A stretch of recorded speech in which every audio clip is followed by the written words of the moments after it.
So I need to kind of tell you up front that there are so many different ideas floating through my field of awareness on what all of this means, that we're probably going to have some disjointed ideas that all point to the same place today. So for the last several weeks we've been talking about the worldviews of materialism and asceticism, the two predominant worldviews, one being that matter is all there is and the other being that spirit is all there is. And we used that and said, but the two seeming opposites are pointing us to a third worldview, and in that third worldview, perhaps for lack of a better explanation, we might say it's a higher worldview, but only higher if you think of it, in an umbrella kind of, where the other two come together. We said that there's a place where these two seeming opposites are simply different points of view or different expressions of the same truth, the same oneness. Remember, from the East we get the teaching story, the parable of the four blind men and the elephant,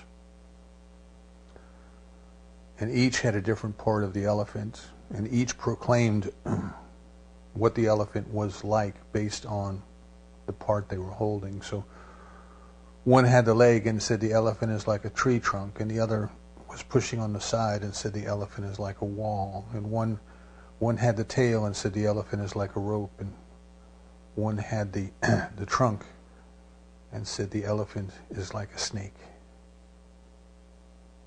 They were each right from their own limited perspective, but none at that time was able to see the bigger picture, the bigger whole, in which all of those seemingly opposing worldviews of what an elephant is like, they came together and they made sense.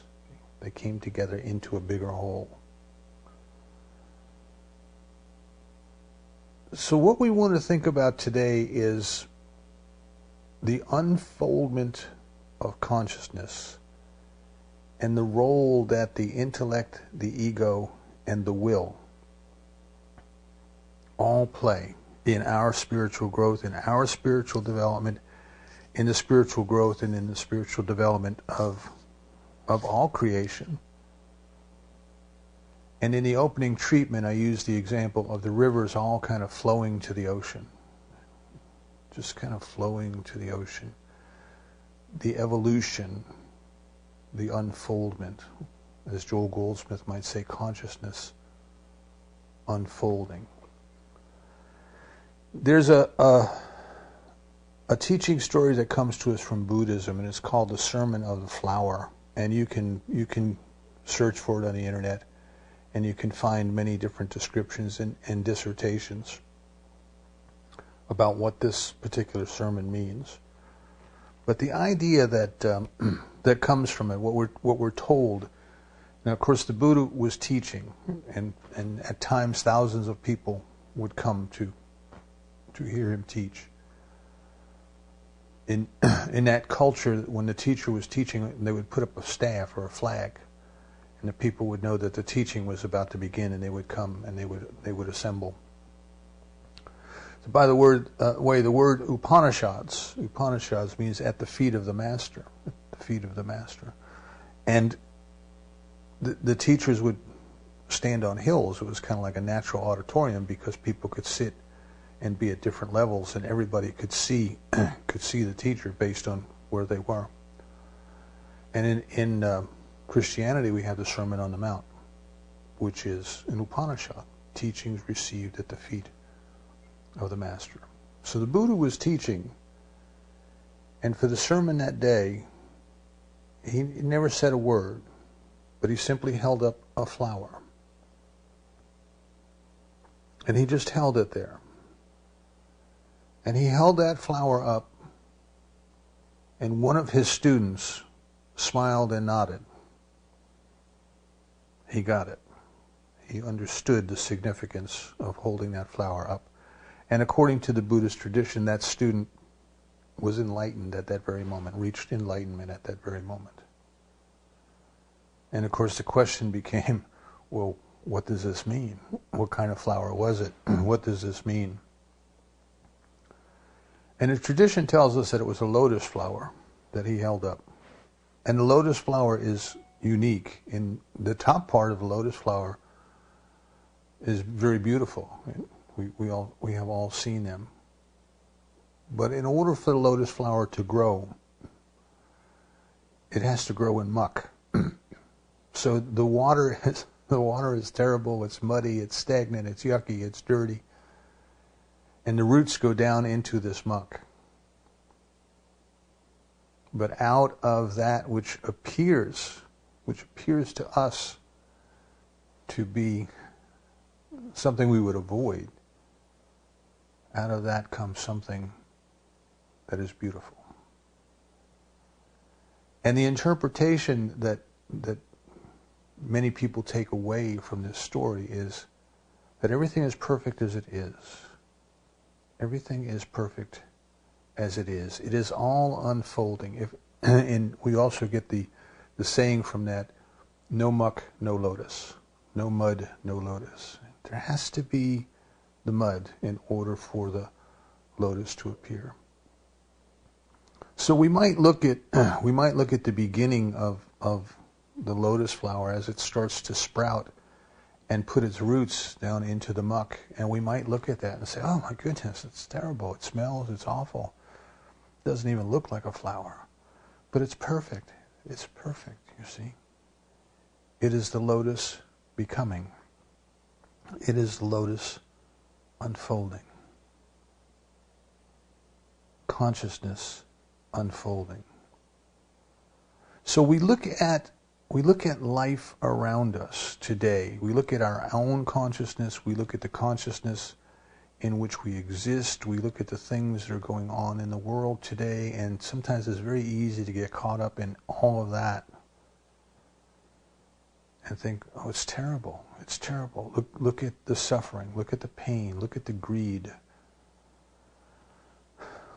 Look at what's going on in the world.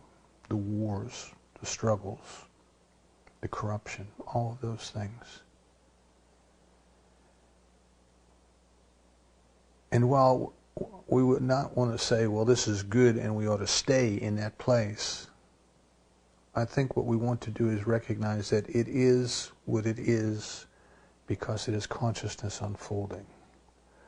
What we are seeing in the world as it exists today is the perfect outpicturing of the balance of power, if you want to call it that, in human consciousness. In other words, what's going on today makes perfectly good sense to a lot of people. They believe it is right, and that's the way it ought to be. Now, there are very many people who say it's not that way, it's not right, that's not the way it ought to be. And this is kind of the struggle, right? The struggle between good and evil that we perceive in the world, the struggle. And what we need to do is we need to step back. We need to step back a little bit and say, it is just consciousness unfolding. It will pass. It will change. It must. It is inevitable that it will change. And then, of course, the question comes for us, is there anything that we can do to facilitate that change, to bring it about more quickly in ourselves and in the bigger picture, in the world that we live? So another story, another teaching story that comes to us from the East is one about a man who had a horse. He had a horse. I think it was a mare. He had a horse. And one day his mare ran away. His horse ran away. And all of the people in the village, all of his friends came to him and said, oh, that's a terrible, terrible thing. Your horse ran away. And he says, why do you say it's terrible? Just all that happened is the horse ran away. That's, why does it have to be terrible? Oh, your horse ran away. It's terrible. He said, perhaps. Well, a few days later, the mare returned and brought a herd wild horses back with it. So now this man went from one horse to no horse to several horses. And all of the people in the village came out and said to him, "Oh, isn't it great? Isn't it great? Your horse came back and brought all these other horses with it. Now you're a wealthy man. Now you have all these other horses." And the man said, "Perhaps, but why do you say it's great? All that has happened is my mare came back and these other horses followed her. That's all." Well, the man's son decided that he wanted to saddle break one of the stallions, one of the wild horses. So he climbed up on the horse's back and he tried to control it, to force it to his will, bend it to his will, so to speak. And the horse bucked him off and the boy broke his leg. And the neighbors came by and they said to him, "Oh, isn't it terrible? Your son broke his leg. Oh, that's so awful." And he said, "Perhaps, but all that happened was he tried to saddle break the horse and got thrown off and broke his leg. You know, why do you say it's terrible? It just is." And in the following week, a warlord with his army came through the village and conscripted all of the young men of military age and took them into the army to make them soldiers and march them off. But they didn't take this young man because he had a broken leg. So then all the neighbors went back to him and said, aren't you lucky? Aren't you lucky that your son had a broken leg and he didn't have to go into the army and get carried off with the warlord?" And the man said, "Perhaps." And the point that the parable, to me, the point that it's trying to make is, we can get caught up in following the detail. We can get caught up in the ebbs and flows of what's going on in the daily news cycle. And it's probably more conducive for our spiritual growth to take a deep breath and to step back and to remember the picture of the lotus, the Buddha, the mental picture of the Buddha holding up the lotus. It's all just consciousness unfolding. It is all just consciousness unfolding. We are all moving from the opposing worldviews into the view of unity. That is what is going on here. That is what we are doing. So we look at a couple of things. We kind of look at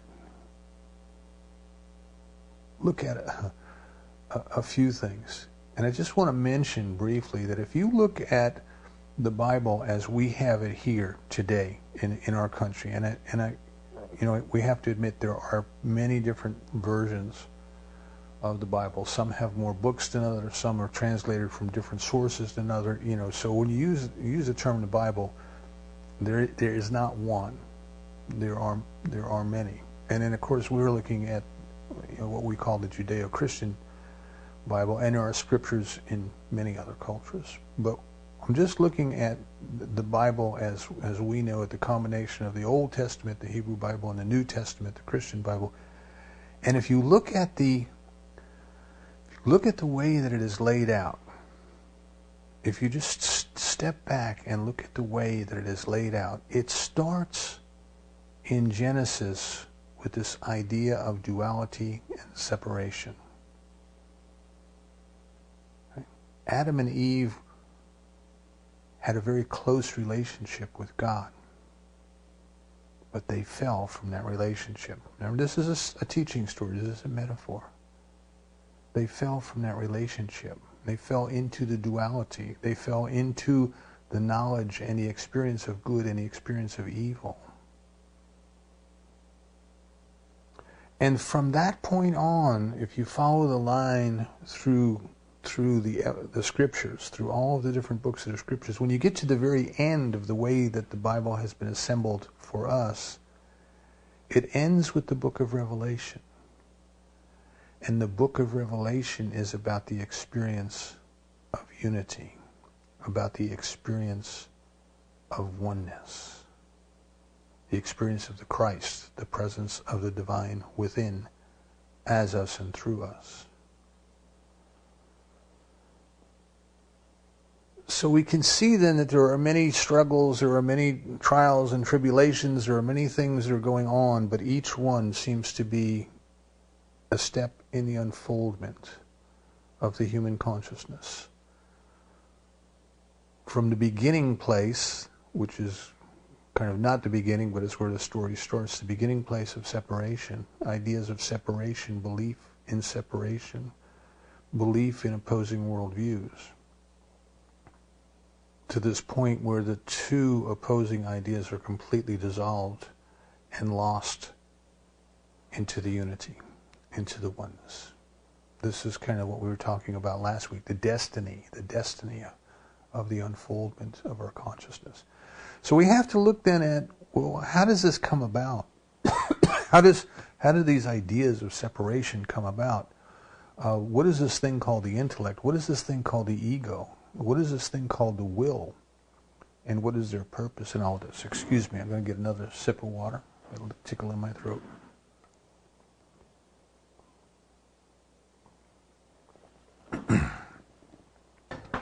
Now, one thing I mentioned in the email that I sent out last night, if you got to see it, is, it's kind of humorous when you find arguments on the two opposing worldviews, or arguments on anything perhaps, in that people jump down to, or they eventually get down to, but my idea is the right idea and your idea is the wrong idea. And on the other side of the argument, you have people who are saying, no, my idea is the right idea and your idea is the wrong idea. And the only thing that the people seem to agree on is that there are right ideas and wrong ideas, and they just differ in opinion as to whose is right and whose is wrong. So it's almost humorous when you step back and you watch that in operation, and you see that as it unfolds. And you even see people in the public eye flip-flopping from one side of an argument to the other side of an argument as it conveniently suits them to do so, And then it just comes down to, well, if my side does it, it's okay. If your side does it, it's not okay. And then when the table's turned, the two opposite sides are giving exactly the same arguments from a different point of view. And it's almost humorous if you stop and you look at it, So we get enamored with ideas. We get enamored. Remember, these worldviews that we're talking about are only a collection of ideas. And we become enamored with the ideas. We fall in love with them. There are ideas. Right? They must be right. They're our ideas. You even hear the commercials for the political campaigns. They say, this candidate speaks to our values, as if everybody has the same understanding of what that is. But it doesn't matter, because it plucks a string somewhere in their heart. They go, yes, our values. And what I'm suggesting is if we take a step back further and then we say, but what are ideas? Where do ideas come from?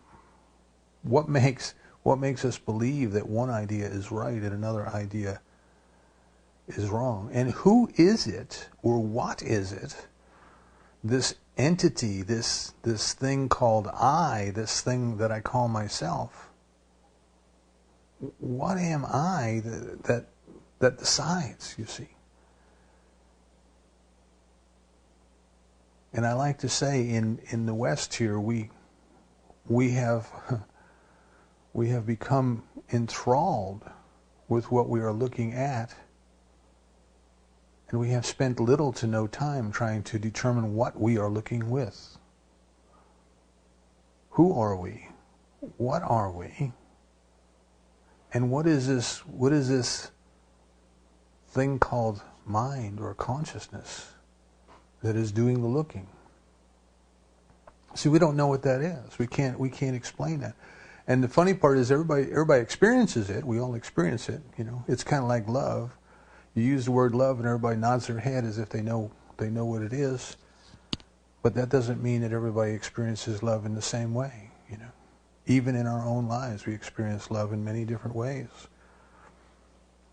We have love for our children, we have love for our parents, we have love for our significant others, we have love for self, of all different kinds of expressions of love. And yet somebody uses the word love and everybody goes, oh yes, as if we all understood it and experienced it the same. And we don't. So we have this thing called consciousness, and we don't know what it is. We can't define it. It's ineffable. It can't be weighed. It can't be measured. We can say it's there because everybody experiences it, but we don't know that everybody experiences it the same way. And yet within this general field that we will call consciousness, there is this idea of ownership, this ego idea of mine. So we have this thing, excuse me, we have intelligence, we have logic and reason, we have emotions, we have senses of touch, we have intuition, we have imagination. And I want you to think how wonderful the human imagination is. It seems that whatever we can imagine, eventually we can do. There's an old quote, I believe it comes to us from the Stoic philosophers, and it says, what the mind can conceive and believe, the mind can achieve. And think about that, We dreamed about going to the moon, and we did. And now we're dreaming about going to Mars. There's not a doubt in my mind that we will someday. We will go to the Mars. In fact, I remember back in the 80s reading articles by a NASA physicist who was talking about the very things that they're talking about today, which was going to the moon and using the resources on the moon in order to build what we would need to go to Mars. And then using the moon as a launch point to get to Mars, because it was much easier to escape the velocity of the moon to get to Mars than it was Earth. And now we're talking about we're going to return to the moon because it's a stepping stone to Mars. These ideas, quite some time ago, somebody sat there and looked at these things and imagined them, and they started to come true. And you have to wonder, what is imagination? We don't know what consciousness is, but what is imagination? Is imagination an idea that somehow we create? We talk about I have an idea. Do I really have an idea? Or do I just become aware of ideas? See, these are very, very deep questions about what consciousness is that we can't answer yet. Maybe never, but yet we can't answer them. Or is this thing that we call imagination, is this some other level of consciousness revealing potential and revealing possibility to us? And I don't think we can answer that question. But at the formative years, if you will, and in this case it might be eons, it might be millions of years, but at the formative years we believe in separation. We believe that this idea is my idea, you see. I had this idea, and my ideas are different than everybody else's ideas. And this is where the ego and the intellect comes in. So the intellect in terms of logic and reason, not in terms of intuition and imagination and all those other aspects I named, but in terms of logic and reason, the intellect separates and divides. The intellect analyzes things by looking at them and saying, this is not that, this is like this, It's constantly making comparisons. That seems to be one of the first things that it does. When you show somebody something new, the first thing that they try to do is say, well, what is it like? Show them a new food. What does it taste like? Chicken. Any food that you haven't eaten, everybody says, tastes just like chicken. Right? And of course it doesn't. But we were trying to identify and put things into boxes, into pigeonholes, into categories, and in so doing, we separate and divide. Like this, not like that. Like that, not like this. Right? We try to get it to a point where we think we understand it, and then usually we just label it and leave it. We think we understand it because we have put a label onto it. And of course we don't understand it at all. We just understand our label. That's all we understand. Now the intellect, of course, is very important for helping us to evolve, for helping us to progress, you know. The imagination says we can go to the moon. The intellect figured out the way to do it. But I want you to think about that. The imagination led. And I think Einstein said that his greatest ideas came from imagination, right? Not from logic and reason. And I think that kind of goes along with what I'm saying here. There was something within the human heart that said, this is possible.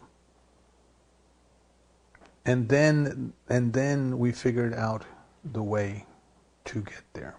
Consciousness unfolding. So here we're going to go back now and we're going to start at the book of Genesis.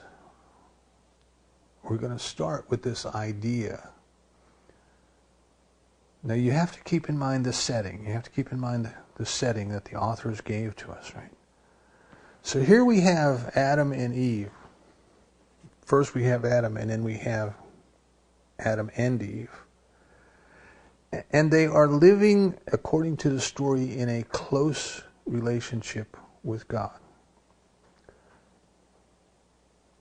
And yet we can recognize that this is a story, this is a metaphor, because they are not completely fulfilled. So when Adam was alone, the story tells us that he goes to God and he says to God, I don't have a mate, I need a mate. And then God created the mate for him, called Eve. Again, a story, a teaching story. But my point here is that Adam was in the very presence of God and didn't completely realize it, didn't completely experience it, didn't completely understand it, because he felt something lacking. He desired a mate. And then the story continues that God tells them, you can have anything you want, but don't eat from that tree right over there, right? So again, this is almost satire. This is kind of humor, you know. It's like you tell people not to do something, and that's exactly what they're going to do. And the snake comes along and tempts them and says, if you eat, the reason God doesn't want you to eat of this tree is that if you eat of the tree, you'll be just like God. And Adam and Eve decide that they're going to go eat from the tree anyway. This is the story. And of course, as a result of eating of the tree of the knowledge of good and evil, not the reality of good and evil, the knowledge of good and evil, sin and sickness and death and war and all of these other the things of the muck of the human experience come about. This is the story. So I want to take it to just a slightly different level. I want you to take a look at it from just a slightly different level. We have Adam and Eve, and in their experience, they are surrounded by God. But yet they don't feel the presence of God within them. They feel separated. And yet their imagination, the longing that is within them, is telling them you can have the experience of God. I'm not talking about becoming gods like in a sci-fi realm of becoming gods and wielding absolute power over everything.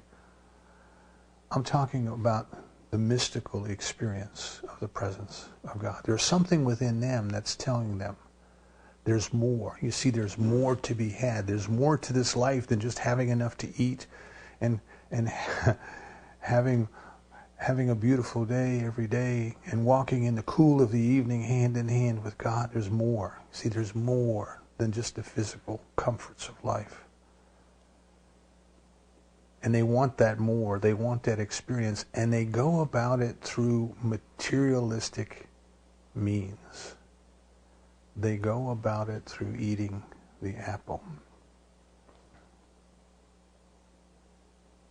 And because they go about it through the materialistic means, then all of this problem of duality comes into the world, because the experience of materialism is the experience of duality. There is God and matter, see. And it is that error that brings about all of the negative consequences, all of the problems that they are experiencing. But if we follow the journey through, the Bible as we have it, see, eventually that error gets resolved. That error gets resolved, and eventually the spirit of humankind enters into the spirit of unity through the revelation, through the experience of the presence of the divine in us and as us. Now, in our immaturity, we see people who want power. The will comes involved here. My way is the right way, and I will have power, and I will have dominion, and I will dominate over people. And that level of consciousness, which is an immature level of consciousness, creates all kinds of havoc. Excuse me. Again, I have to get a drink of water.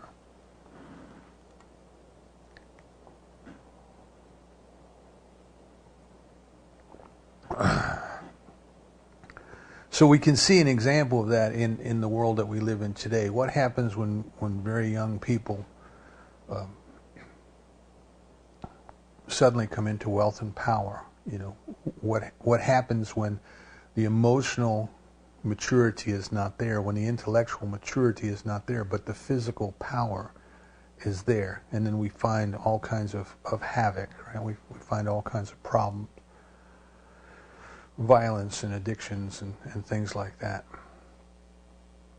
So as people start to reach out, they might misunderstand this idea that, well, we can experience God, and think, well, that means I can be God, and I can have my will, I can have my way, I can command everything. And that may be a stage that human consciousness goes through,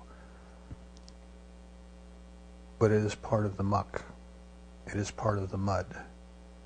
It is part of the churn that is the unfoldment of human consciousness. So the point that I would like you to take away from that whole story is this. First of all, what is this? What is this consciousness? Who are these conscious beings that we call Adam and Eve? Where did they come from? What created them? And then what implanted in them the idea that they could experience God, they could have the experience of God, and what implanted within them the idea that they were somehow already separate from, different than the very creator that created them. So this thing that we call the intellect is a collection, it forms ideas, and then there's a collection of ideas about who and what we are, and we call that the ego. Right? So the intellect creates the ego, and the ego says, well, this is me, and this is not you, and this is how I am, and this is not how you are. And because the intellect is one that analyzes and separates and divides, we come up with all these ideas about why we are not one with each other. We are all different from each other.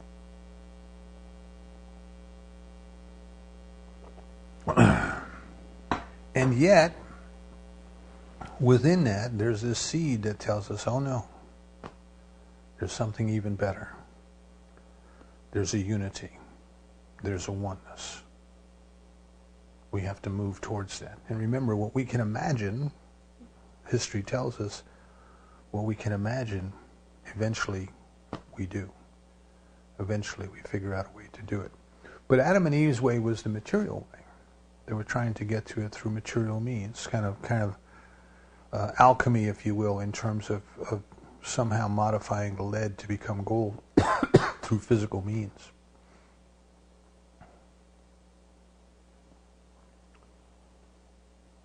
So why do we start? Why do we start the journey with this idea of separation? Why don't we just start fully aware of the fact that God has created us out of itself? and we are already one with it, and we just don't realize it. We just don't know it. We just don't experience it.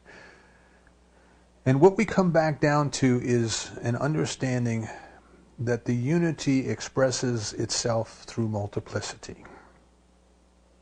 That there's only one life expressing itself through all creation, through all expressions of life. And it needs each and every one of us, or wants each and every one of us, if you want to put it that way, to be individual, to have a unique outlook on life, to have a unique way of seeing things, to have a unique way of experiencing things, to have a unique way of expressing things. The divine only creates out of joy, never out of need.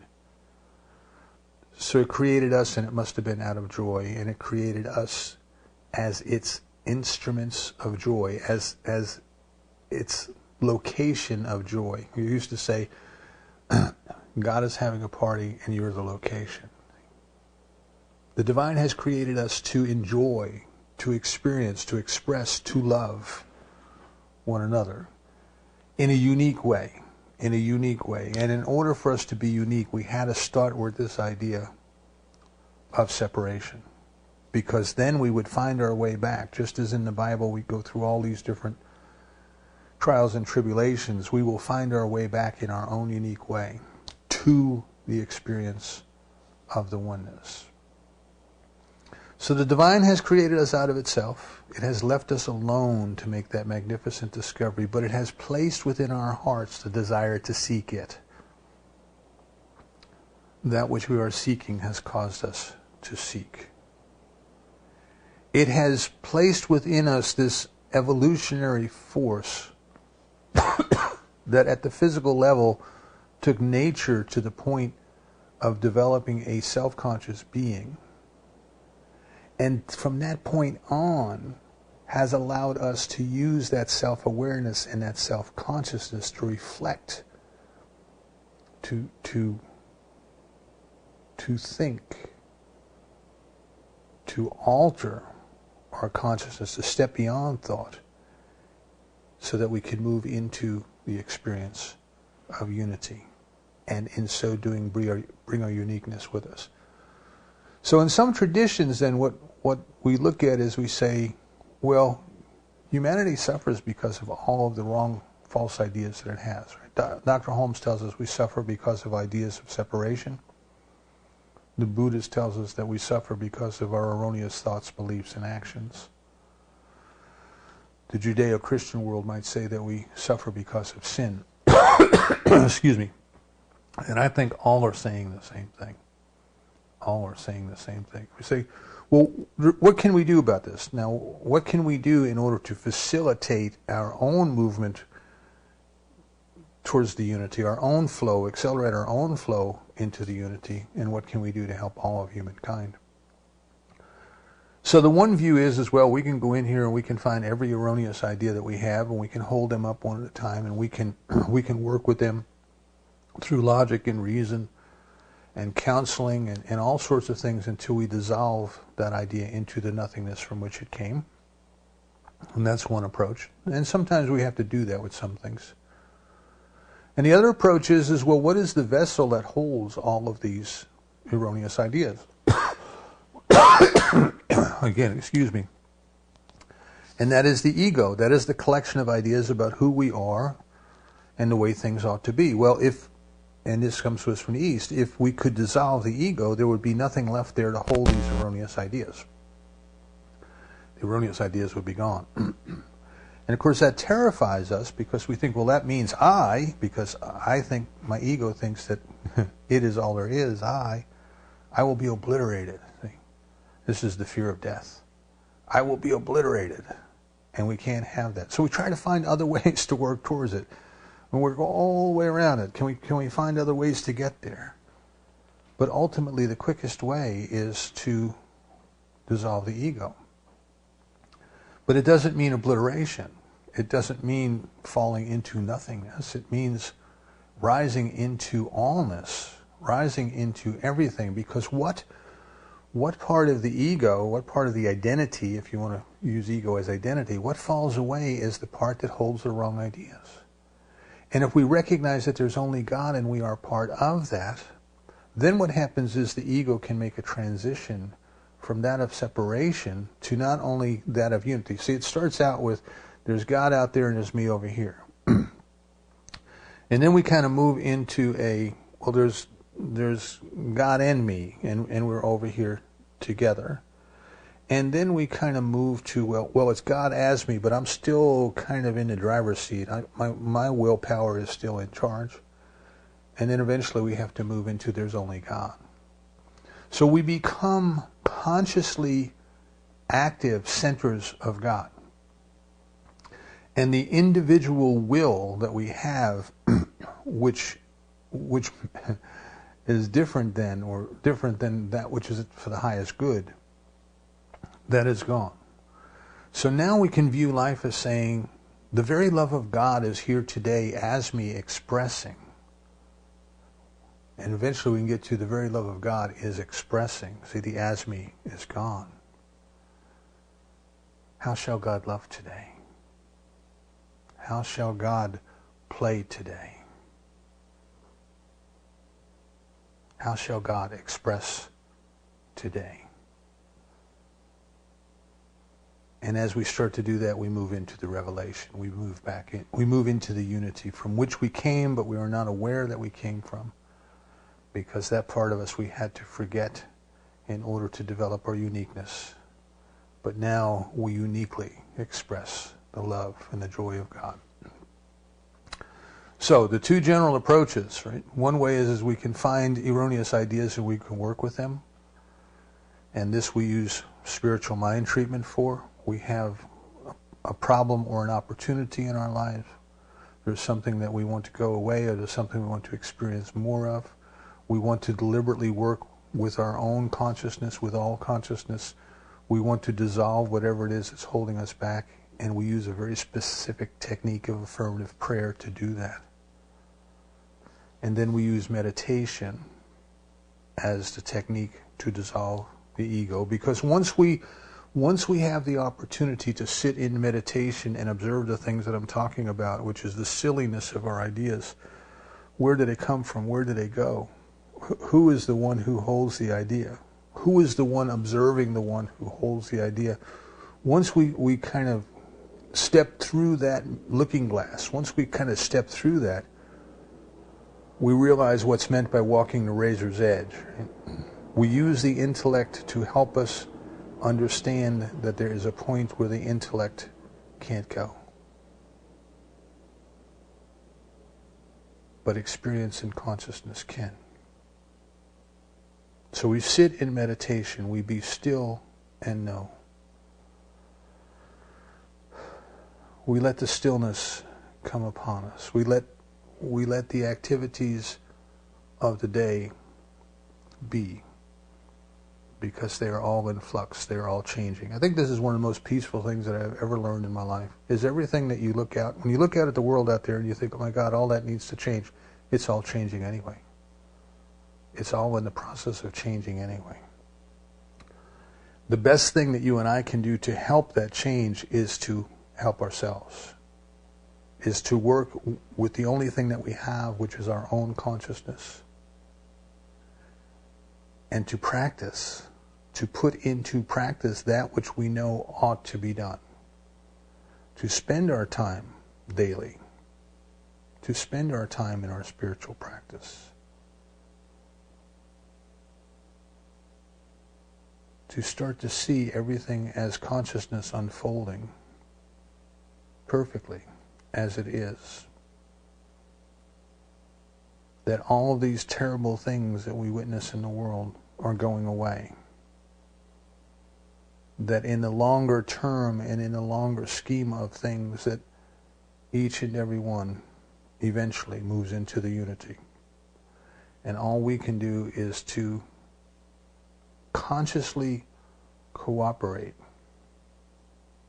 with the flow to help ourselves move along, and to some degree, as we do that, we clean up the muck that everyone else is swimming in, the muck of consciousness, and we also serve as a guide, as an inspiration, of showing other people that it can be done. This week we saw something, I think it was just yesterday, we saw something kind of amazing to me in the news. But there was a man from Kenya who completed a marathon distance in under 2 hours. He had trained, the whole thing was kind of groomed for him to do that. I mean, it was a flat track, and he had very fast pace setters working with him. But the whole experience, the whole experiment was designed to demonstrate that the human body could run a marathon distance in less than 2 hours. And he did it. Now, if history repeats itself, others will be doing it shortly. When I was a kid growing up, Roger Bannister was in the school books. You know, in 1954, he became the first human being to run a mile in less than 4 minutes. Now, as he was training to do that, there were people who were writing opinions and doctors who were writing papers that it couldn't be done. It was physiologically impossible for the human body to move fast enough to do it. Nevertheless, he did. And within a few months, other people started doing it as well. It is that once people see it can be done, it's easier for them to let go of the obstacles that have been holding them back. For your inspiration, you can look to others who have moved through from the belief in separation to the actual experience of unity, and you can know that it can be done. You can know that it is your destiny. You can know that the serious work at hand is to just do it and not allow yourself to be distracted by trying to fix everybody else in this world. They are okay as they are because they're outpicturing the consciousness that they have, and they have the ability to change that consciousness, as do you. But you must come to reckon with the fact that you can only do what you can do by doing it within yourself. There's no place else to work. So I invite you this week, I invite you to take time to be still and know. Play with some of the ideas that we tossed out. Just sit and watch ideas as they float across your field of awareness and ask yourself, where did that come from? Where does that go? For whom did that arise? Who's the one watching the idea? Who's the one watching the idea? And I think what will happen is you'll start to see that these ideas, these worldviews, these opinions that we have come to hold on to so tightly are nothing. They're flimsy. We don't even know what they are. So we're not going to invest ourselves in protecting, defending, struggling with, and fighting for old ways and beliefs that we have no idea where they came from. Instead, what we are going to do is we are going to focus our hearts, our souls, our time, our practice, our attention on dissolving each and every idea within my consciousness, within all consciousness, that separates and divides. The short word is love. Come to love ourselves as God loves us. Come to love each other as God loves us. And as the world comes into a greater experience of love, all of the mucky stuff goes away, and the beautiful lotus emerges. And so it is.